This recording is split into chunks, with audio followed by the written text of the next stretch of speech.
বন্দি মুক্তিতে ইতিহাস গড়ল Russia Ukraine.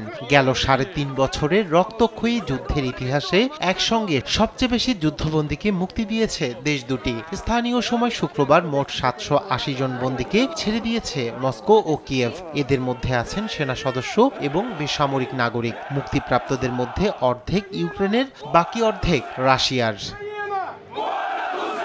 সম্প্রতি তুরস্কে দুদেশের সরকারি প্রতিনিধিদের মধ্যে হওয়া সংলাপে মস্কো ও কিয়েভের মধ্যে যেসব সমঝোতা হয়েছে সেসবের আওতায় ছেড়ে দেওয়া হয়েছে এই যুদ্ধবন্দীদের। রোববারের মধ্যে পর্যায়ক্রমে ছেড়ে দেওয়া হবে বাকিদেরও।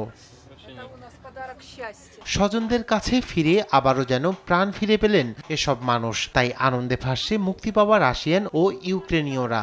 আর বন্দীদের ফিরে পেয়ে উল্লাসে মেতে উঠেছে পরিবারের সদস্যরাও।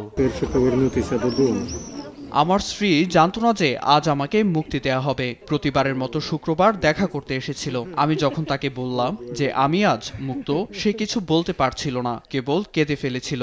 এই অনুভূতি ভাষায় বোঝানো কঠিন। আমি শুধু বলতে চাই, কখনো আশা ছেড়ে দেওয়া যাবে না।